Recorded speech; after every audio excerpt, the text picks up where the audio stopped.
Hi guys, welcome to Stretty News. I'm Joey. I'm your host. Stretty Sundays. It's been a good weekend. The Reds returned from Goodison with all 3 points, something we haven't seen in more than a few years. I'm joined today by Pasha from the United States and Steve from England. Pasha, introduce yourself. Say Yeah, hi. I'm Pasha Hajian.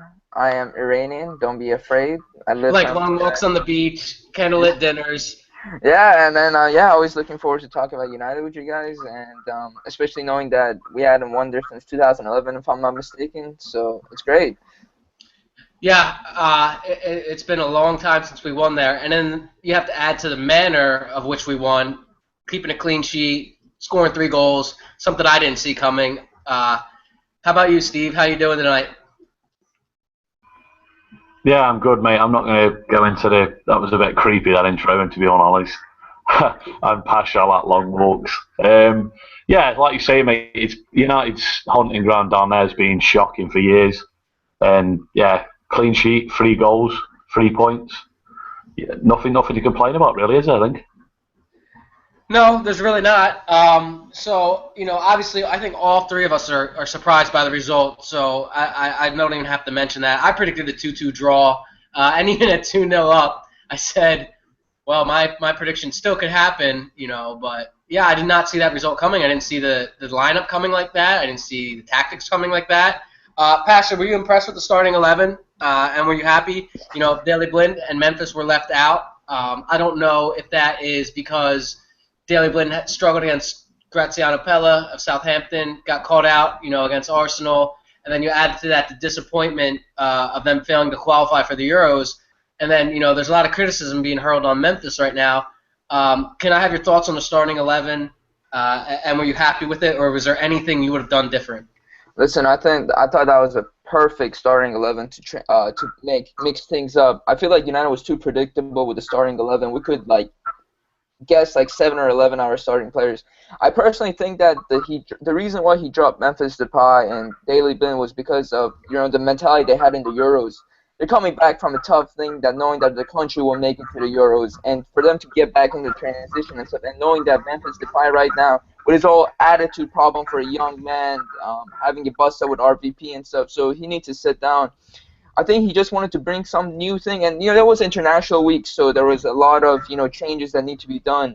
But that was one heck of a lineup, especially playing against that Goodison Park. I'm really, as we talked about it, and I remember I was telling you in the Arsenal game, I was talking to my friends, Schneiderlin should have played that match, and we saw how big of an importance he has when he plays alongside, whether that's Michael Carrick or Boston Schweinsteiger.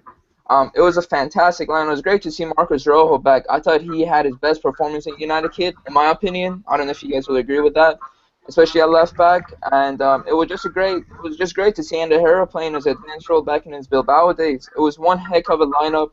Mahdial back on the left wing, stuff that he's been used to playing for France in his debut. He got man of the match because of playing there. It was great to see, and Rooney got a goal. That's always good to see, to get sort of his confidence back. I was really impressed. I did not believe we were going to win 3-0. I'll be honest with you. I thought it would draw. I was very pessimistic about it. Playing at Goodison Park, I feel like United fans are really pessimistic about it. It's a tough ground we play at, but I was very impressed, and credit to Louis van Gaal. He really did his homework, and he got the job done. And Chris Smalling, every time he's been called Mike, has turned into Goliath. Yeah, I think you set us up perfectly because everything that you mentioned here, I got down to talk about. The Smalling, Rooney, Memphis. We're going to talk about all that during this show. But I agree with the starting 11. I couldn't have picked a better one myself.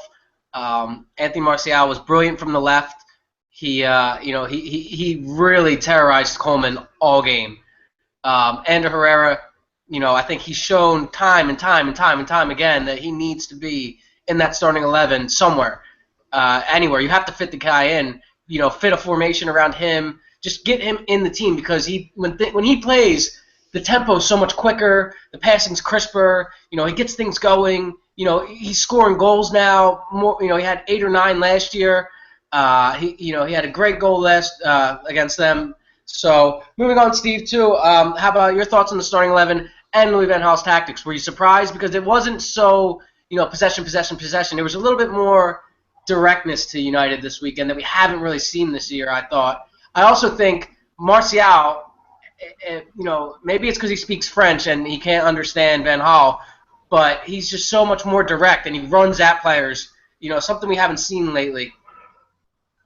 Yeah, I mean, on the starting lineup, I looked and I think we all knew that it needed a little bit of changing after Arsenal because Arsenal was as poor as it can get. I mean, I was happy personally that they pulled Blind out centre back, not because it's anything on Daley Blind. I think Daley Blind's a decent player. You're just never confident when I don't like players out of position all the time, and obviously, especially away from home, it just hasn't worked with Blind at centre back for me. Obviously, that meant Phil Jones going in. I'm not a huge Phil Jones fan, but I think the setup, and especially United in midfield this season, are a lot better than they have been. So them pair are going to get more protection. Memphis, I mean, I was a little bit surprised he dropped him, to be fair. I agree with Pash. I think that's why that them pair didn't make the side. Because obviously, I think the Dutch going out of the Euros would be a massive blow for them, considering, well, last year they finished third, you know what I mean, under Van Gaal, and they've just been an absolute disaster ever since he's gone, to be fair. Yeah, I mean, we could talk about Memphis in a bit, but I mean, yeah, you can't, like I say, United got it bang on. Van Gaal especially. I mean, if you look at some of the away results this season and a few of the performances, I'm not saying you sort of questioned what Van Gaal was doing away from home, but it just sort of, you're thinking, I mean, Everton's a really tough place to go for us anyway, and we could do with a win here, especially after the Arsenal. We need to bounce back, but yeah, I thought tactically and everything United did just seemed to work. I mean, you looked Rooney back up top. Again, not a fan of that. Martial out wide. I thought we'll have to see how this goes. And like you say, Martial, I thought was superb. Not just going forward. I mean, the way the guy runs, he's got some swagger, and everyone loves him. He's absolute class. But even going back, I mean, that's why if you'd have said before the game who you're going to put out wide, you'd put Rooney out wide because Wayne Rooney has got work rate. But Martial, I thought, putting a quality performance going back as well. And I mean, we all watched what he was doing to Coleman. I don't want to see, I mean, that often, to be fair, but I mean, if it gets wins and 3-0 like that, I mean, we can't complain. But yeah, I mean, not too many major issues, I suppose, but yeah, that's where I come from on that, I think. Yeah, and I would like to welcome Serge. Serge is a Stretty News regular, one of the founders, I believe. He's joined us as of late. Serge, I was just asking the boys about the starting 11 and the tactics, and I'm gonna ask you now. I remember a few weeks ago you were talking about Schneiderlin, and I don't know if you're saying it more in a joking manner, or you weren't really impressed with him. And I think that yesterday really impressed with him, sorry. Saturday. Sorry, my days are mixed up. I thought he played well. He got the goal, and he broke up play, got things going, got things moving. Thoughts on the starting 11, tactics, and Morgan Schneiderlin? What was the question you asked me before? You said I wasn't really impressed with who? Schneiderlin. Schneiderlin. To be fair, I thought you had a great game yesterday. I've got this feeling that Schneiderlin's probably one of these kind of under the radar players. Kind of goes under the radar for a bit, but he's always there. He's always there, a bit like Neville, and a bit like Irwin, and these type of players that they're not always in the news, not always a bit like Michael Carrick in his heyday. He was just there gelling it, just keeping the play moving, keeping it gelling, keeping everything going. Yesterday, I think epitomised that. Him and Schweinsteiger evidently play very well together. I don't think anyone would doubt that. I think Martial actually on the wing. It seemed to work. It seemed to work yesterday. I think LVG got his tactics yesterday spot on. And I don't think anyone can doubt that. I think all around it was probably the best performance of the season yet. It was so convincing. We never looked like really going behind to Everton. It was one of the first times I've not been to Goodison But I'm not going to lie, I didn't hold up much hope. I thought we'd lose, to be honest. But no, we pulled it out, and we played the United way. We controlled the game. I thought Smalling and Jones were colossal at the back. Jones especially, there was nothing getting past him. What else? Interesting to see Depay on the bench. Read something from Steve Bates tonight that said Giggs has had a word with Depay about his performances of late, and also his performances off the pitch as well. He's not been such a good boy, should we say, off the pitch, and we're worried that he's going to turn into another Di Maria and could be out of the door come the end of the season. But yeah, no, I thought yesterday's performance was great. I hope we can take it into the next game. We've got to keep up the pressure. We've got to keep ramping up that pressure, because the people who are kind of in front of us, Arsenal and City, they're going to, they aren't going to be taking their foot off the gas anytime soon, especially with how informed they both are. Yeah, and most likely Arsenal will probably be out of the Champions League. Hopefully they'll be in the Europa League, but they won't be taking the European competition seriously, so they'll be able to rest players and completely focus on the Premier League, it looks like. You touched on Smalling and Jones, which leads us into our next topic here. Pasha, Smalling and Jones, I think this is our 10th time together under LVG, unbeaten with them. Is that the first choice from here on out? Has Daley Blind lost his spot? That's a tough one. I mean, as we all know, the reason why LVG bought Daley Blind was because of his versatility. If he's needed to play left back, he play left back. If he's needed to play center back, he play center back or center mid. I feel that right now with consistency form, I think he's gonna stick with Smalling and Jones. And then with Marcus Rowe on the left and maybe Daley Blind. Right now, it's like in a big transition period with Daley Blind, as opposed to he needs to get his mentality up, and he was struggling in the Euro qualifiers.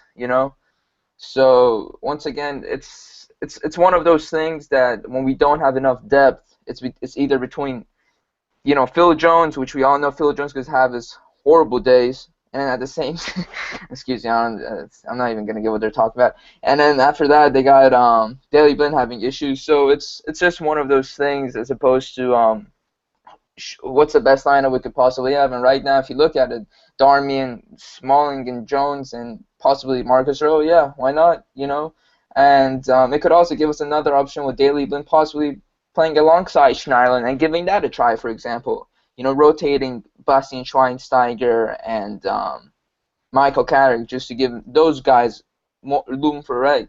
So once again, it comes back to the squad depth. We're still competing in a lot of major competition. We haven't been knocked out of anything. And right now, I like the likes of Smalling and Jones. These were the players that Ferguson believed that they're going to make this big step up after Rio and Vidic were going to leave, but that didn't happen. Moyes trust and that didn't happen. Right now, they're becoming basically revitalized under Louis van Gaal, especially Chris Smalling. He's turned into a rock-solid leader, and that's great to see. And the biggest thing I do want to say before I move on past the Steven stuff is that we finally have a spine in this team. We finally have a spine in this team, in the sense that in the future we could tell who's going to be the leaders, and to see how the confidence Louis van Gaal has given to Chris Smalling as a leader, as opposed to sometimes giving the captain armband. That's great to see for our youngster like that. And then I'm just delighted, and especially winning Goodison Park, knowing we got City next. That was a massive 3 points, especially with that horrendous display we had against Arsenal. Yeah, I'm hoping it's similar to the run that we went on in the spring when we played. We played Spurs, and I think a lot of us weren't too confident because the football had been really bad. I think the game before that was Newcastle away, and we didn't win till the final minutes and it was a gift of a goal from Tim Krul. So hopefully this is the start of something. I completely agree about the spine. I think now that we have this defense, with Smalling being so colossal at the back and Darmian being the sleazy Italian that he is, and then you have Schneiderlin and Schweinsteiger, it gives a good base to the team. David De Gea is back there, but the back four and the two holding midfielders give a great base to go forward. Where if we do lose the ball high up the pitch, you're not worried about teams really counterattacking against us. The next topic is Wayne Rooney, everybody's favorite topic. Stevie banged a goal. Probably should have had two. His performance was better it wasn't great. He still did give the ball away senseless amount of times. But hopefully going forward, this does wonders for his confidence. Rooney is the type of player that once he scores one or two, he gets going. That would be right now. Would be a great time to get Wayne Rooney going, wouldn't it? Yeah, I mean, we've said it for so long now, to be fair. I mean, that was his first goal away from home since last November. I mean, let's not go overboard. That's 11 fucking months, you know what I mean? So, I mean, obviously, when Rooney scores goals, Martial scores goals, Mata, Memphis will get them.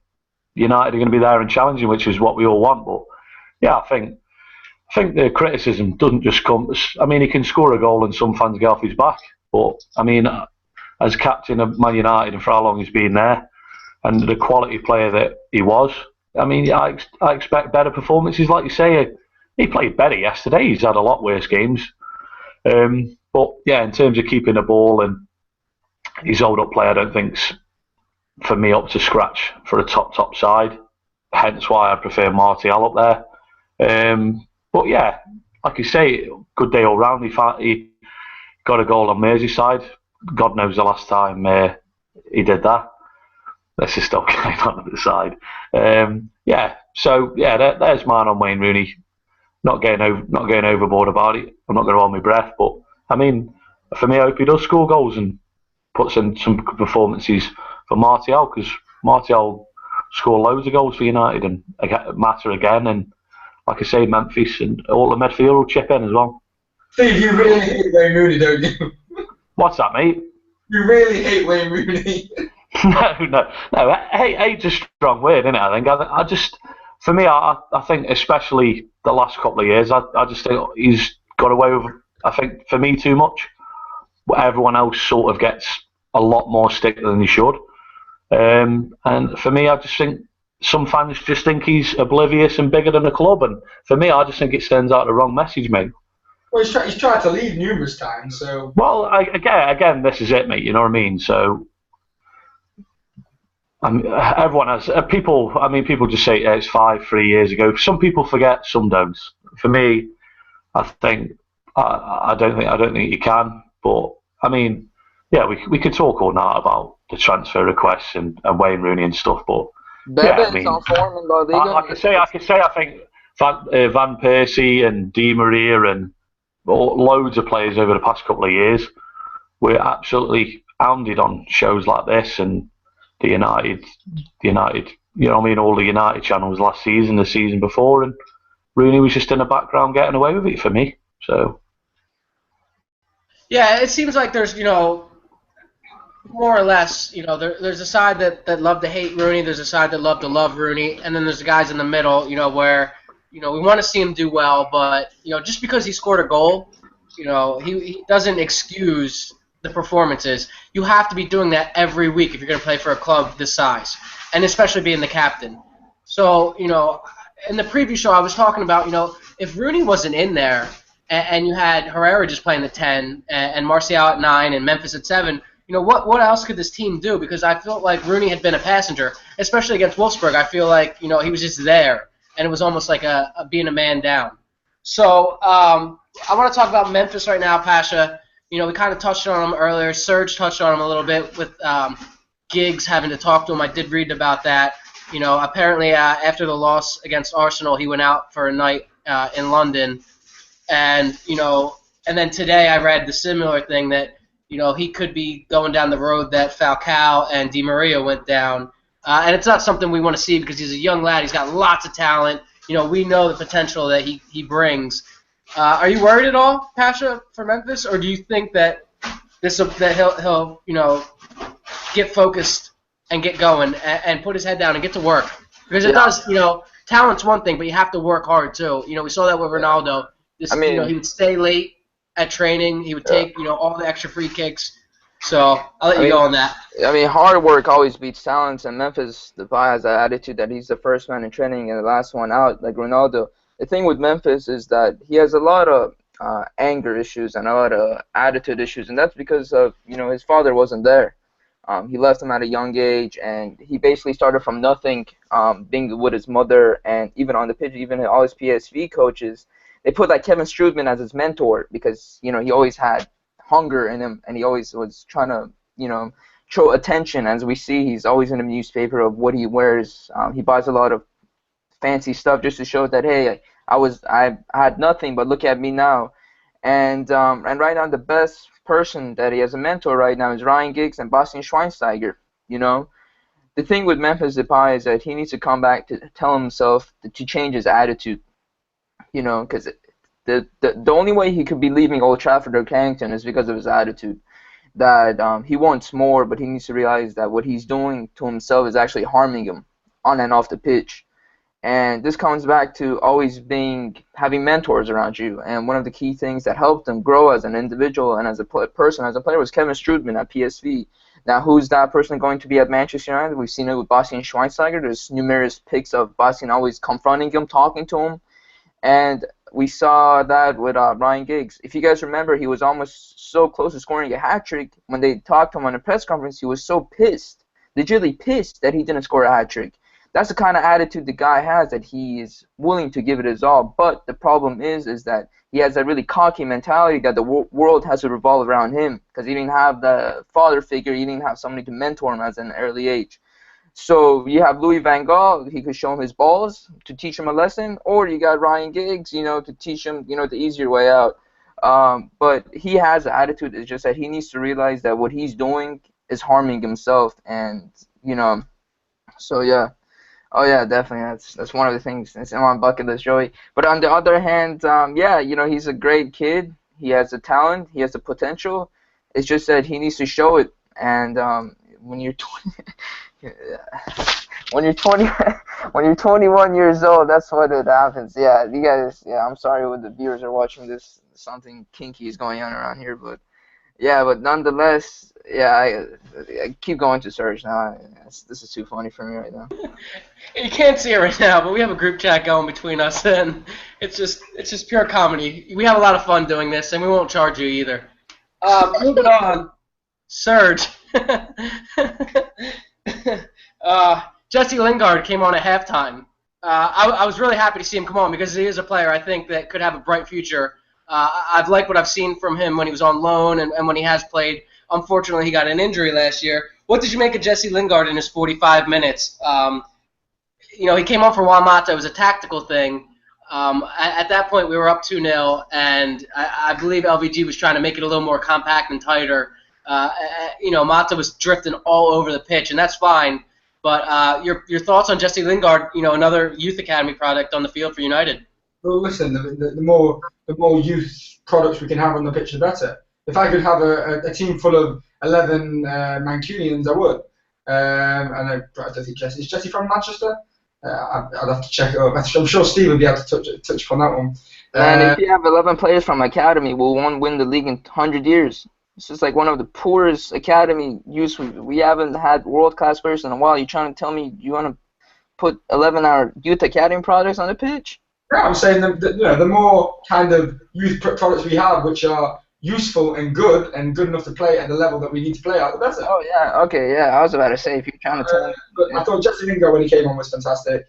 Really showing the maturity and the discipline to hold the lead. That obviously when we went in at half time we were up, but it could have so easily changed if it would have gone to 2-1.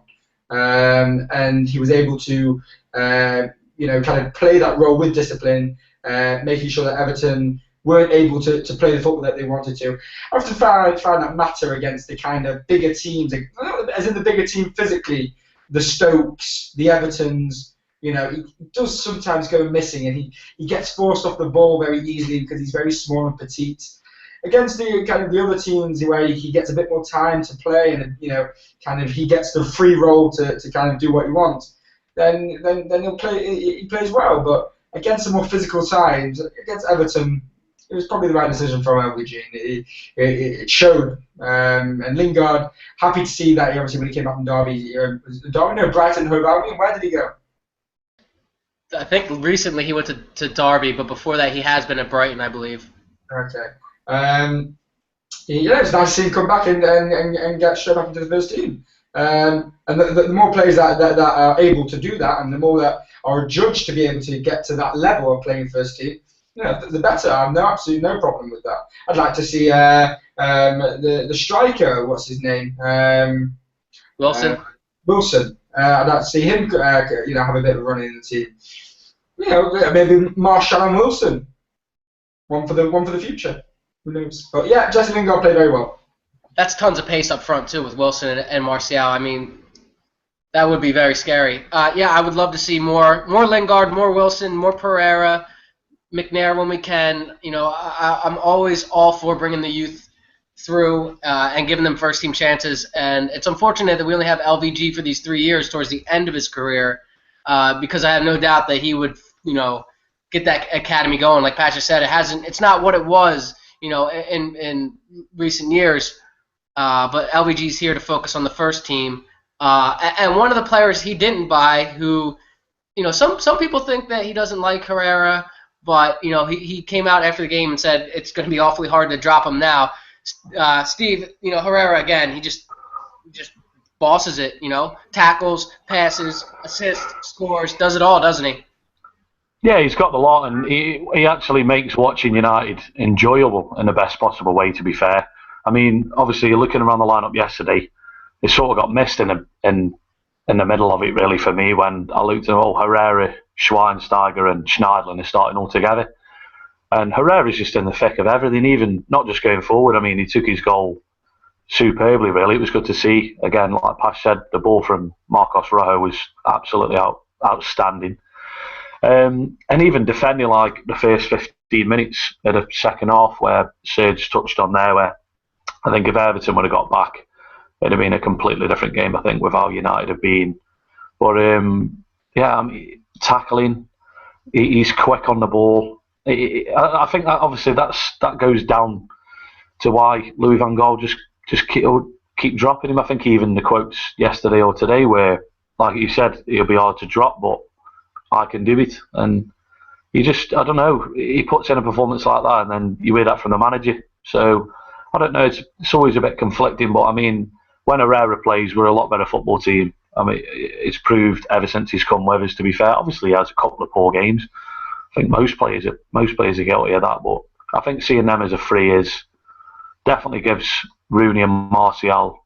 It'd give anyone confidence up top, to be fair, with them three working together, and especially Herrera and Mata when they start passing and moving together and they're all interchanging.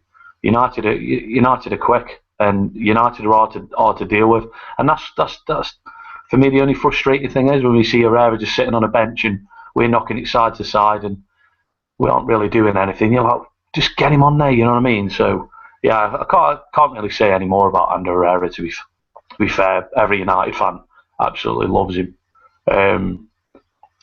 You know what I mean? He's an absolute footballing superstar, but he's an all-round quality footballer. Yeah, I can't say anything better myself. He is, one of my favorite players, and more so I think about him is that he gets what it is to play for Manchester United.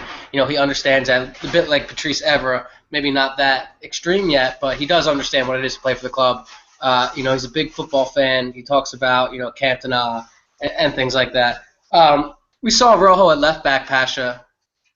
Do you think that he can be the permanent left back for the rest of the season?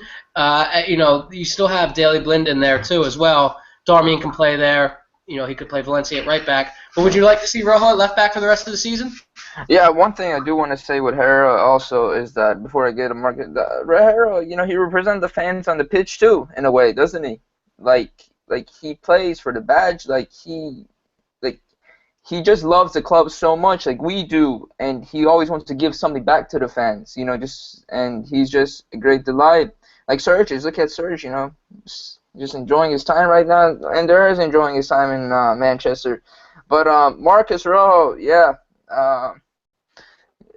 he's one heck of a player, and especially looking at Argentina, he's been playing left back for Argentina. He played left back and center back for Sporting Lisbon. So, of course, he could do the job for us at left back. But once again, There's some games he's gonna get caught out. There's some games Daley Blind's gonna. So that's a good thing with these versatile players. Louis van Gaal is brought in to keep making tactical changes. If we're playing an opponent that he believes that we're gonna play Marcus Rowe, you could see Marcus Rowe might be shifted back to center back, and Daley Blind is gonna be shifted to left back. That's why I love these versatile players that Louis van Gaal has brought in, because it brings a different dimension. But yeah, for now he's proven that he could play predominantly left back. But as time goes by, if he gets worn out, he might see him shifting to center back and Daley Blind or Darmian to left back. So yeah, I mean, I do believe he could do the job for us. I'm still pretty gutted about Luke Shaw, but once again, props to Louis van Gaal to bring in these versatile players that are predominantly could do the job for us. And he had his best, as I said, his best United career and a United kid against Everton with a world-class cross. And yeah, I think Marcus Rowe is a brilliant player for us. Yeah, I do too. There was words that United were trying to sell him in January. Him and LVG had fallen out. So hopefully that's in the past or it wasn't true, and we'll move on from there because I do think he can do the job at left back. He had an assist. He crossed the ball for Herrera's goal, and it was a great cross. I don't know what the hell Jagielka and Stones were doing. I just want to say how bad Jagielka was. Holy shit. I did not think he would play that bad. I mean, he's an all right defender, but he was really poor. Because Smalling saw the videotapes. Yeah, he must have been watching, somebody else's videotapes. But moving on, last question for all three of you is, you're a man of the match, and there's multiple ones. You guys can't pick the same one. Serge, you're going to go first because you're next in line. And then, are you confident for the trip to Moscow? Do you think that they're going to get it? My other question is what time is the game? Is it because I know it's Russia? Because it's Russia, does it start at like a funny time, like 3 o'clock? I think it's 7:45, mate. With it only being match day 3, yeah. Sometimes they do that. They'll do like your time, 5 o'clock kickoff. Yeah. I seem to remember once getting home from work and Champions League had started. I was like, what the hell is going on? I just remember 7:45. I remember it being Moscow. So anyway, but yeah, no, 7:45. Am I confident? Moscow a good team. I seem to remember them having a good goalkeeper at the time, Igor Rakinfeev. I don't know if he still plays for them. He's also a Football Manager legend. But yeah, no. Do I think we'll get a result? Well, we got a bounce back from the last away drubbing at PSV, so I'm as confident as I can be going to a European away. We've got to win it, really. I mean, there's no two ways about it, really. We've got to win it. And you're man of the match from Everton. A bit like the Everton game. Sorry? You're man of the match from the Everton game. Under Herrera. All right. Steve, can't pick Herrera. You're man of the match. And thoughts, confidence going into the Moscow game. I believe we'll have a Moscow preview, so I don't want to touch too much on it because there will be some good topics to talk about. The press conference, LVG will have a press conference either Monday or Tuesday. So look out for that. Steve, confident about the game, and you're man of the match from the last game. Yeah, I'll nab Chris Smalling then for the Everton game.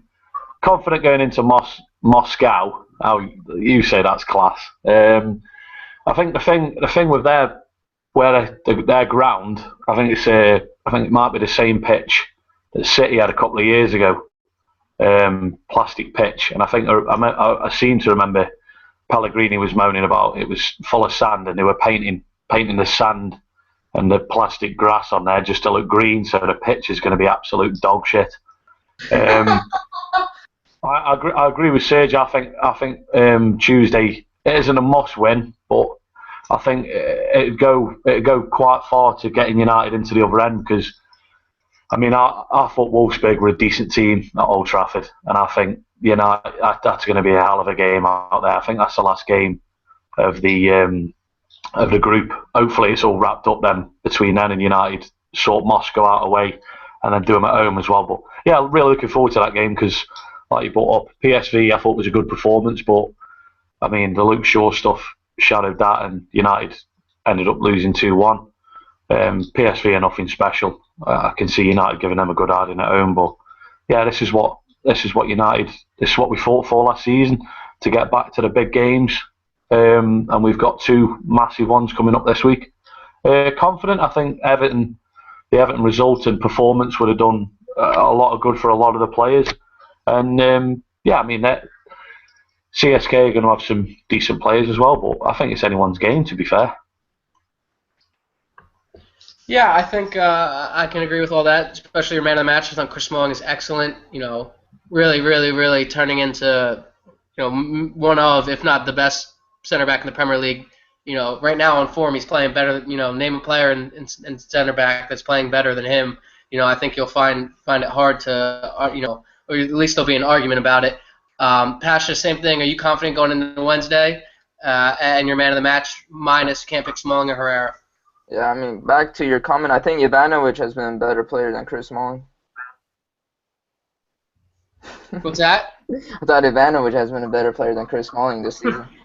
Ask Chelsea fans, because there's a Chelsea fan channel I enjoy to watch, because I like to see the competition, and they do a good job on their channel. And I think, they were almost happy that he got injured because, I'm hoping he's in that starting 11 when we play them, because I think Memphis and Martial will just absolutely terrorize them. Yeah. But coming back to my man of the match, honestly, would be probably Marcus Rowe. Just because, I mean, obviously it was Ander Herrera, but it's got to change it up a little bit. And, yeah, CSK Moscow, I believe one of our young academy players that didn't make it under Fergie's as a regular starter from Tosic. I don't know if you guys still remember him or not. He was one heck of a player. So, yeah, I mean, my next question is, Zoran Tosic, something like that. So, my next thing is this going to be under closed doors like it has been, or? Yeah, exactly. Yeah, he was. But yeah. But the thing is, he's such a key player for now against for CSK. So I don't know. Moscow is gonna be tough because I mean I feel like we always struggle with someone playing in cold weather like in Russia. So it's gonna be interesting to see. It's tight and it's a tight gap. PSV is gonna play Wolfsburg. We're gonna be playing CSK in Moscow. So yeah, but it's gonna be. I think he's gonna shift it a little bit. There's gonna be a little squad rotation. And Didn't that Tosic guy used to play for United? Yeah. Fergie had a deal with him and Adam Lajajic, who ended up at Fiorentina. That's and we fucked Lajajic off. Kept Tosic, and he was Toss. To be fair. He was Tosic. Yeah. So yeah, looking forward to it. There's going to be squad rotation. There's going to be a different lineup because he's trying to keep these players healthy for against the City. But it's going to be a tough game nonetheless. Hopefully no monkey gestures or anything. But yeah, it's going to be tough. Yeah, I don't know. I'm sure someone will let us know in the comments about the closed doors. They always seem to pick up on any mistakes we make and let us know. So thank you all for watching. If you could, please put a like on this video. Subscribe to the channel. Jonathan's been doing some brilliant interviews. There'll be other content on there. I believe they did an Away Day vlog, so check out that. Pasha, where can people find you on Twitter? Yeah, I'll be at PASH021, or you could pay me 20. Never mind. But yeah, at PASH. Is that otherwise known as Pasha? Yeah. Serge, where can people find you on Twitter or your PayPal? If you follow, you won't get charged. Okay, mine is at Serge MUFC. If you want to follow me. If you don't, well, I don't really give a shit. Yeah. Steve, where can people find you on Twitter? Mine is at Mr. Steven, and it's at SGCW7. And I'm like Sage, yeah, follow me. Great if you don't, and fuck off. Steve? Yeah, I think that's our feelings. We like to have a bit of fun on here. We're not too, stuck up each other's ass, not by the book. We like to have fun, talk United, joke around. That's what this channel is about, having fun, talking about United. So thanks for watching. Again, please like the video, comment, subscribe, share it with your friends, and look out for a preview of the CSKA Moscow game on Monday or Tuesday. Thank you.